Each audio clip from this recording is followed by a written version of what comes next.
ایک اندھیری رات تھی۔ سپاہی ایک بوڑھے آدمی کو گھسیٹتے ہوئے شہر کی تنگ گلیوں سے لے جا رہے تھے۔ اس بوڑھے آدمی کا نام عبداللہ تھا۔ اس کا کوئی قصور نہیں تھا، وہ صرف کمزور اور اکیلا تھا۔ اس کے ہاتھ کانپ رہے تھے، گناہ کی وجہ سے نہیں بلکہ بڑھاپے اور ڈر کی وجہ سے۔ ایک امیر تاجر نے جھوٹے فخر کے ساتھ اس پر سونے کی چوری کا الزام لگا دیا۔ لوگ بند دروازوں کے پیچھے سے خاموشی سے یہ سب دیکھ رہے تھے۔ عبداللہ کو شہر کے قاضی کے سامنے پیش کیا گیا۔ عبداللہ نے اپنی صفائی دینا چاہی، مگر اس کی آواز کمزور اور کانپتی ہوئی تھی۔ بغیر پورے ثبوت کے اور دباؤ میں آ کر قاضی نے حکم دیا کہ عبداللہ کو قید کر دیا جائے۔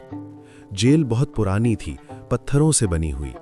دیواروں پر زنجیریں لٹک رہی تھیں اور رات کو قیدیوں کی آہیں سنائی دیتی تھیں۔ اسی وقت عبداللہ کو لگا کہ اس کی تقدیر اچانک اندھیرے میں چلی گئی ہے۔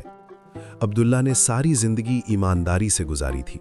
وہ اللہ سے ڈرتا تھا اور کبھی کسی کا حق نہیں کھایا تھا، لیکن ایک جھوٹے لفظ نے اس کی پوری زندگی بدل دی۔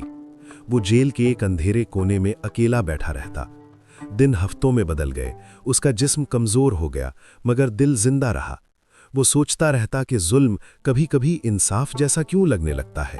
ایک رات جب سب سو رہے تھے، عبداللہ کو پرانے واقعات یاد آئے۔ اسے حضرت یوسف علیہ السلام یاد آئے، جو بے گناہ ہو کر جیل میں ڈالے گئے تھے۔ عبداللہ کو سمجھ آ گیا کہ حضرت یوسف علیہ السلام کی قید انجام نہیں تھی بلکہ تقدیر کا ایک حصہ تھی۔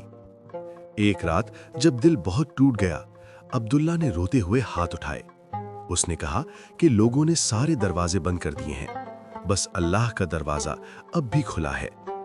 حضرت یوسف علیہ السلام کو یاد کرتے ہوئے عبداللہ نے سورہ یوسف کی تلاوت شروع کی۔ وہ پورے یقین اور صبر کے ساتھ پڑھتا رہا۔ ہر آیت کے ساتھ اس کے دل کو سکون ملنے لگا۔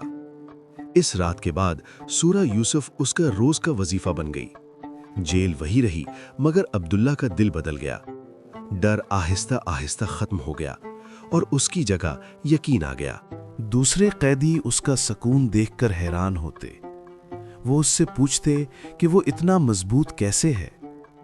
عبداللہ کہتا کہ قرآن اندھیروں میں روشنی بن جاتا ہے۔ ایک دن شہر میں دوبارہ چوری ہوئی۔ اس بار سچے گواہ سامنے آ گئے اور جھوٹ ٹوٹنے لگا۔ قاضی نے دوبارہ تحقیق کا حکم دیا۔ ایک رات جیل کا دروازہ کھلا۔ عبداللہ کو بے گناہ قرار دے دیا گیا اور اسے آزاد کر دیا گیا۔ سورہ یوسف کے روز کے وظیفے نے اس کی تقدیر بدل دی۔ یہ کہانی ہمیں سکھاتی ہے کہ تقدیر اندھیرا نہیں بلکہ ایک سفر ہے۔ جب بے گناہ انسان اللہ پر بھروسہ کرتا ہے، قرآن کو تھامتا ہے اور صبر کرتا ہے، تو اللہ اندھیرے کو روشنی میں بدل دیتا ہے۔ جب ہر دروازہ بند ہو جائے اور امید ٹوٹنے لگے تو سورہ یوسف کی تلاوت بے گناہ انسان کے لیے قید کے اندھیروں سے رہائی کی روشنی بن جاتی ہے۔